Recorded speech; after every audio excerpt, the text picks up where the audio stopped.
азыр ошо эстеп эметип кеттим да, мындай адамды, карапайым ата энелерди мындай адам катарына санабаганы да, бизди Кыргызстанда андай эмелер көп эле болуш керек, мендей ата энелер. Ошо могу көйгөй башталганда мени директор эме деди да, чакыртты жолдошум экөөбүздү. Баягы мектепте собрание болду, министерстводон кишилер келди, анан ошондо чакыртып туруп эме дебеди. Мен ошол жерден сүйлөдүм да. Көрсө биздин мектепте 2 миллиондон ай сайын чогулса, жылына 28-30 миллион чогулуп атса, а мектептин кебетеси вообще страшный да, вообще невозможно болчу. Анан бир эле жерди жасап койгон, жана актовый залы деген. Анан ошо келген ушундай эме телевиденияга ошо залды эле көрсөтө берет да. Анан ошону көйгөйүн көтөрүп, биздин акчага эмне үчүн отчет бербейсиз дегенде, эртеси эжейим чалды, сизди директор чакырып атат, келип кетесизби деп. Анан жолдошум экөөбүз бардык. Ошо эртең менен саат 8-де барсак эле эме деди. Даже босогодон киргизбей туруп, стой там деп монтип кыйкырды да. Мен эметип кеттим, анан эмне болду анчалык десем, канча балаң окуйт дейт. Анан 4 балам окуйт десем, эме завуч турган, завучка айтты, тур бар делосын таап кел молардын деди. Анан ал чуркап кетти. Эмнеге десем, азыр делоңду аласың да чыгып кетесиң бул мектептен деди да. Анан аябай ызаландым чынында эле. Өзүмө мен эме деп айткым келбейт, баягы көп эле мындай да сөздөрдү уктум. Баягы 5 балага мындай эме милдет кыласың, же болбосо эмне төрөп алгансың дегендердичи. Анан ошондо ошо директордун чыгып кет балдарыңды алып дегени мага аябай эме болгон. А мен ошондо Чынар Апиевага чалып туруп, Чынар, давай мен ушу сени менен до конца болом. Мен балдарымды каяка апарам, уже мына апрель, бир айдан кийин сабак бүтөт депчи. Ошо бизге деген эме деп алчу, 550 сом деп алчу фонд. Анын ошо 50 сому эжейге калчу. Эжей жана өзүнүн кагаз-пагаздарынчы. Калган баары ошо фондко кетилчү. Андан тышкары ошо бир жылдары ремонтко деп өзүнчө да акча чогулткан. Но в основном ошо 500 сомдун ичинде. Анан кээ бир ата энелер бар, жана 700 сомдон төлөйт. Анан 1,5 миң сомдук да класстар бар болчу, 3 миң сомдук класстар бар болчу да. Ошол 2 миллиондогон акчанычы ошо мектептин эмесине салса, мектепти заңгыратып койсо, ата энелер мынтип көтөрүлбөйт элек да. Болгула ким? Канчанчы класс? Улусу 1-чи класс окуйт, быйыл бүтүрүчү. Андан кийинки балам 8-чи класс окуйт. Анан кызым 5-чи класс окуйт. Анда бир балам 3-чү класс окуйт. Анан эң кенжебиз быйыл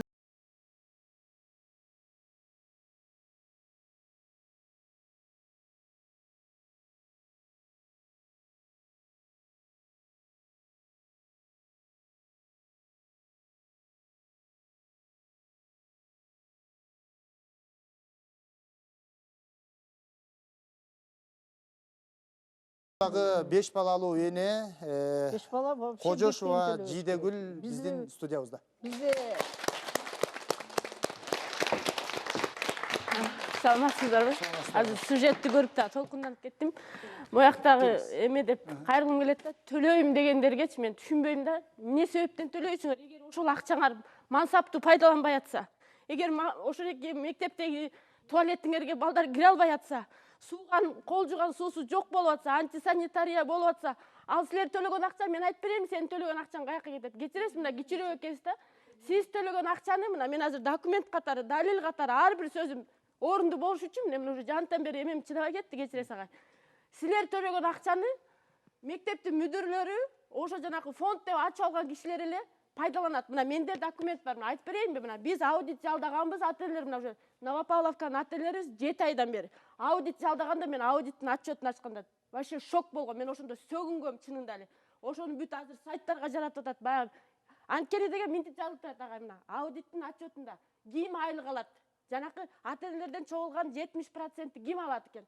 Завуч эме, завучтардын айлыктары мына 48 миң деп турат. Мына 48 миң, мына 50 миң деп турат. Мына мен ушу мына документ катары мына аудиттин эмесин силерге азыр көрсөтүп берейинчи. Буга кандай жооп бересиздер? Мына Бул сырдуу бухгалтериянын документин сизге ким берди? Биз деген аудиттин ата энелер, Новопавловканын ата энелери, карапайым элдер 20 сом, 30 сом, 100 сомдон чогултуп, биз өзүбүз аудит жалдаганбыз. Билип атасыңар, 7 айдан бери ызычуу болуп жүрөт. Финпол кирип текшере албайбыз дейт. Мына буякта айтып атат, фондду ата энелер түзүп алган деп. Жалган сөз. Анткени есть трехсторонний договор. Мен көргөм өз көзүм менен. Есть попечительский совет, есть школа и анан фонд. Ошо үчөө договор түзүлгөн. Мен договорду көргөм. Диляра Кенжаевна мага көрсөткөн. ошол договордун негизинде фонд мектепте тиричилигин кылат экен. Биз ата энелер түзгөнсүңөр деп атат. А эмне үчүн биз азыркы күндө ошо ата энелер сурай албай атабыз? Мына биздин фонддун жетекчиси Стамбекова Канышай, директордун подружкасы 7 айдан бери ызычы болуп жүрөбүз. Бир жолу келип туруп, менин фондумду ызычы кылып атсыңар. Ата энелер, мен силер сыяктуу эле ата энемин. Мына момундай акчалар моякка кетти деп эмне үчүн айтпайт? Адвокатын жиберет. Биз ата энелер миллиондоп акча берип турбуз, ошол акчаларыбызга адвокат жалдап, азыр биздин аркабыздан кубалап жүрөт. Ушу кана ушу туурабы айткылачы? Туурабы ушу? Ата энелерден.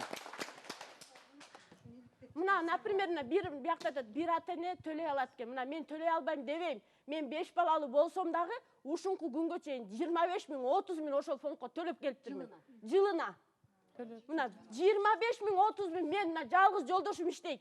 Механик эле болуп иштейт. Эртең менен түшкө чейин жумушка иштейт. Швеялардын машинкасын оңдоп. Кечинде келип мына биздин үйдү салып атат. Жалгыз өзү.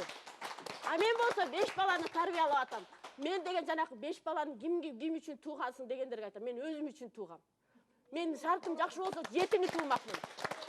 Мен мамлекеттен жөлөк пул да албайм. Мен мына мамлекеттен жөлөк пул да албайм. Анткени Раматул кайнатабыздан айылда калган бир 5 гектар жерибиз бар. Ошол 5 гектар жериңер бар экен деп бизге мамлекет жөлөк пул да бербейт. Кудайга шүгүр аягыбызда иштетип атабыз, арпа себебиз. Мына биз ар ким мына ушакта Кыргызстандын менин тагдырым, мөлмөлдүн тагдыры менен ушу Кыргызстандагы элдердин жашоосун көрсөңөр болот. Туурабы?